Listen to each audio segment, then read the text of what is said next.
Seuraava vilimi on tehty kaupallisessa yhteistyössä tuo X-Toolin kanssa.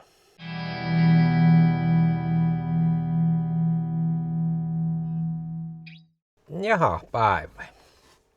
Joo, tosiaan X-Toolilta lähettivät tämmösen vikakodin lukijan mulle D5S-mallilta. Niin ruvetaanpa kahtomaan, minkälainen hökötys tämä on. Ja tarkoitus olisi tästä punaisesta mersusta, niin tästä huutokauppa-mersun rotiskosta, niin vähän lueskella, mitä siltä löytyy ja mihin sillä pääsee. Ja öljyt ajattelin tähän vaihtoon, niin katsotaan saataisiko se öljynvaihtoväliikin nollattua, huoltoväli nollattua tällä vehkeellä. Eli X-Toolilta pistivät tuon tulemaan tänne ja juonnehan kuuluu, että tehdään sitä vilimi, niin nyt me tehdään se. Ruvetaanpa kahtomaan. Joo, katsotaanpas ekana miten tämä on syönyt tämä laatikko. Smart Diagnostic System.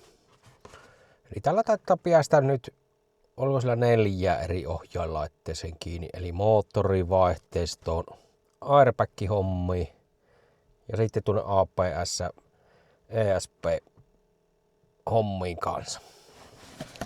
Joo, sitähän jo, siinä on pikakäyttöohjetta nähtävästi. Ja. Tillä taitaa itse laite sitten tiellä tuossa. Ja siellä on kaapelit, mitä tarvittaa sitten siihen. Tämän näköinen vekotihan se näkyy olevan. Tuolta lähtee varmaan päälle. Noin. Valaistus on vähän huono ja eipähän tuo kamerakkaan mikä paras on. Koitetaan nyt katsella mitä suohaan naahalle tarttumaan. Joo, sen verran käytin, että ajelin sinne päivityksiä. Vielä on paljon jäljellä 35 päivitystä, mutta semmoset, mitä nyt ajattelin, että itse ainakin tarvii. Eli Mersun päivityksiä ja semmosia kaikkea sinne laittelin. Eka käännistyksessä Wi-Fi on tärkeä. Sillä se on päiviteltyä nuo ja samaten rekisteröityä tämän laitteen. Niin sillä tappoo. Tiellä ei taida suomen kieltä olla. Suomen kielen tähän kai sais, kun laittelisi viestiä sinne asiakaspalveluun, niin lähettäisivät suomenkielisen paketin siihen, mutta enpä minä taida tarvita. Niissä näkyy yleensä olevan ne vähän semmosia käännöskukkasia, että enemmän niin englanninkielisenä katsellaan. Laitetaanpas johto perssiissä ja tämä kai se meidän se johto on. Johtosarja. Tässä on automaattinenhan se on se aaton tunnistus tai se WIN-koodi tunnistus, mutta sen verran tätä kokkelin jo aiemmin, että ei se tunnistanut, että se piti käsin naputella se WIN-koodi sinne, mutta eipähän se nyt iso homma sekään toki ole. Että onko tässä aatossa nyt jotain vikkoa vai tässä jotain vikkoa vai eikö voi aato anna automaattisesti sitä lukkea, en tiedä. Voin minä pappaan johon tuonne aattoon vielä paikalle. Joo, eli nyt se on aatossa kytkettynä ja tuoltahan tuo rupesi lattoomaan näköjään. Ja wifiikinhän tuo taittaa sisältä ylettöä. Sillä nyt ei merkitystä sinänsä tässä on, mutta kuitenkin niin. Eli tuoltahan meillä löytyy aatoja, merkkiä ja mallia. Tuolta sop amerikkalaista, aasialaista, mistä vuo. Mersun minä tuonne talletin niin tuonne. Katsotaan löytääkö se sitä, mutta epäile, että ei löydä. Mutta tuolta myös saadaan sitten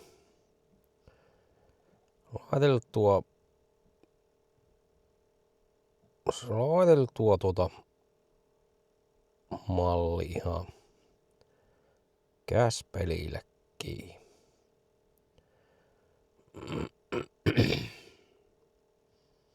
Mikähän se näistä on? Onko se tuoko se?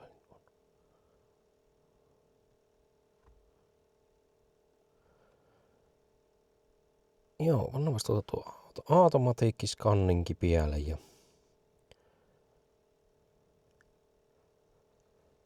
Katsotaan mitä se siltä löytää.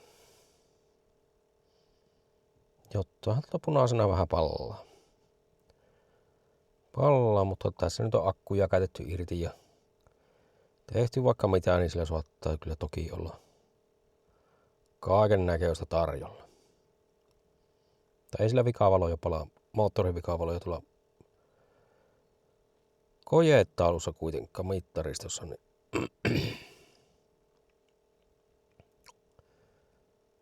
katsotaan, miten tämä on syönyt.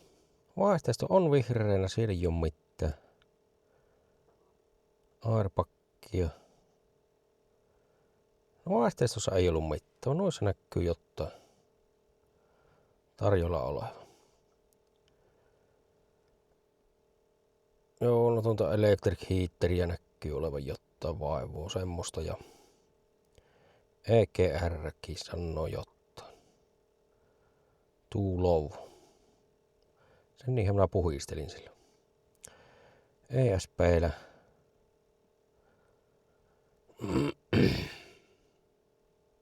No tiedä on niitä undervoltage juttuja näkyy oleva varmaan siitä kun akkua irti käytin silloin kun hitsailin tätä aattoa. Airpackissa on kanssa jotain. Apukuskin tuo istuimen tunnistinta näkyy herjavan.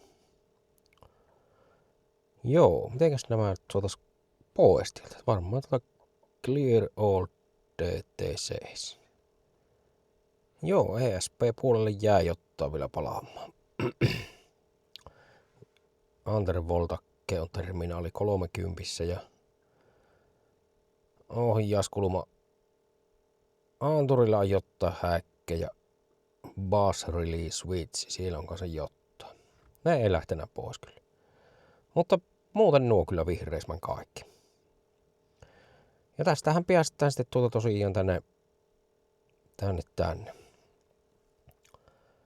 Ohjaayksikölle.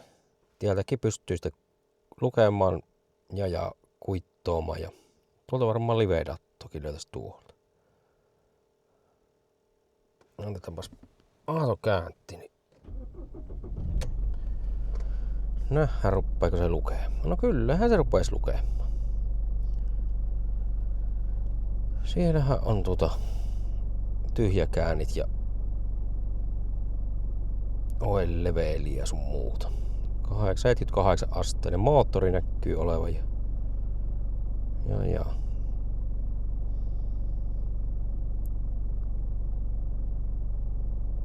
Eli tieltä pystyy tutkimaan tarvittaessa moottori live-dattoa myös.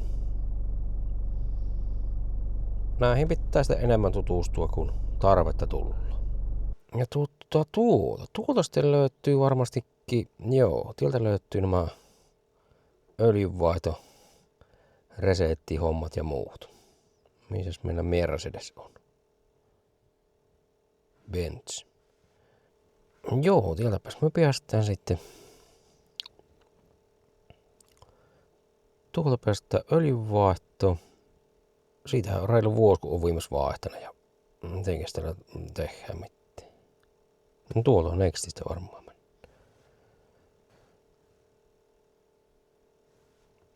Joo, eli täältä sopiva laittaa sitten, että minkälaiset öljyt sinne laitellaan. No minä en vielä tätä nolloa, koska en ole niitä öljyjä vielä vaihtanut. No täältä ne löytyy tosi. Tuolta pystyy laittamaan mitä laatua on öljy. Sen mukaan se sitten katsoo, että paljonko sillä pystyy ajelemaan. En nyt muista kumpia, kun ne nyt on. Tuottaa olla tuo pienemmällä standardilla oleva. Joo, sieltä löytyy tuohon öljynvaihtoon. Nollaukset kanssa. Pitää nollata sitä, kun on öljyt vaihtanut ja kahtona purkista, että miten se litkuu, minä nyt kuavoin sinne. Aika pitkä näkyy nyt oleva, siinä on. No tuossahan tuo on, mitä sinne on viimeis mukavassa laitettu. Kun 25 000 näkyy olevan tuo rajaa mulla. Niin. Mitäs teillä muuta sitten on? On teillä kaikkea jänne. 23 410 on ajettu öljyillä. No noin, sieltä löytyy öljynvaihtoon tarvittavat kyllä. Ja täältähän sitten löytyy tosiaan akunvaihtohommi, omat valikot, sähköiset käsijarrujutut, EGR,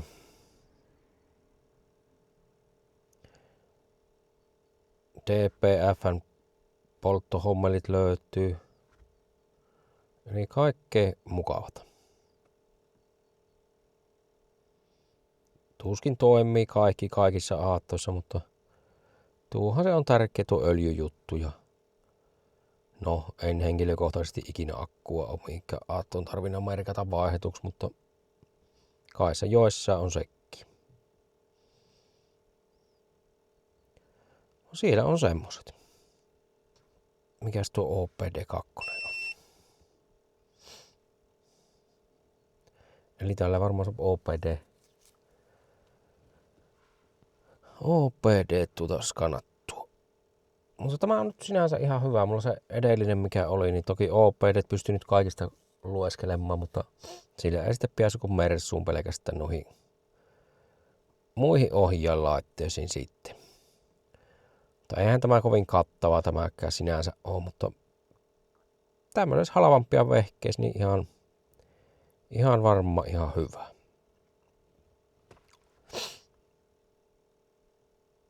Read trouble code. Ei oo koodia siellä puolella mitään. Eikä sielläkään. No joo, semmonen laite on X-Toolin mikäs tämä nyt on? D5S. Että varmasti ihan niinku perusjuttuihin ihan hyvä laite on tämä kyllä. Samalla merkillähän löytyy paljon muitakin ja paljon kattavampiakin laitteita, mutta tämmöisen ne lähetti. Ei ne huippulaitteita ainakaan vielä lähetelleet. Mersuja kun on pihassa, niin kyllähän ne aina välillä niitä vikaa koodia pallaa ja niitä joutuu kuittailemaan, niin on se hyvä olla tämmönen laite olemassa. Se edellinen mulla on ollut jo, on se 10 vuotta varmaan ollut. Se vähän välillä mennä jumitelle ja tehdä ihmetemppuja. Sillä kyllä pääsee kaikkiin mahdollisiin, ihan kaikki ovi-yksiköihin ja joka paikkaan kiinni, että sinänsä se on jopa kattavampi on kuin tämä, ja niin on. Mutta kokeillaan nyt tämmöisellä, mitenkä pärjätään tämän kanssa. Videon kuvauksesta löytyy linkkiä ja koodia. Sillä taisi olla 10%. Sopi hinnasta poikkea, jos linkin kautta tai koodilla tilaillaan X-Toolilta tämmöisiä tai jonkunlaisia laitteita. Ja kun minä öljyt tuossa vaihtelen, niin mä en tiedä öljynvaihtovilimiä, mutta suotahan minä tehdään, niin katsotaan sitten siinä sen videon yhteydessä sitten, että saanko minä tällä huollon kuitattua poikkea. Suopihan sen teillä näillä nappivalikoilla kyllä, mutta miksi ei tämmöistäkin käytäisi. Ja tällä kun pystyy määrittelemään sen öljyn laadun aika näppärästi sinne, että mitä on laittana. Nyt vähän lipsahti tässä öljynvaihto pitkäksi, mutta matka-ajuahan tällä asiassa on ajettu. Eipähän se tuo reilu 20 000 toki nykyöljyille liikkoa on, mutta olen pyrkinyt siihen, että 15 tonnin välein vaihtaisi ne öljyt, niin ne pysyisi suht hyvänä. Ja alelaarista aina hamuaa öljyä, niin eihän se nyt sinänsä sikakallistakaan se öljynvaihto on. Mutta katsellaan sitä öljynvaihtoa seuraavalla vilimillä. Ja jos tämmöiset laitteet kiinnostaa, niin käy ihmeessä sitä kahtomassa ja vaikka tilloomassa. Olko kutossarjoa, minä vähän kahtelin alaa, kuten jos olisin nyt omilla rahoilla ruvennut ostelemaan, niin ehkä sen olisin laittana. Mutta tässähän hyvää esimakua nyt on tässä laitteessa mulla. Jos hyvältä vaikuttaa, niin sitten homma on vähän parempaa. Mutta tällä minä varmasti pärjään nyt ensi alkuun ainakin. Joo, pitkästä aikaa näitä kaupallisia yhteistyötä. Harvoin näitä tullut tehtyä, mutta tehdään silloin, kun itselle miellyttäviä juttuja on. Ja tätä tosiaan Mersu-miehenä tarvii.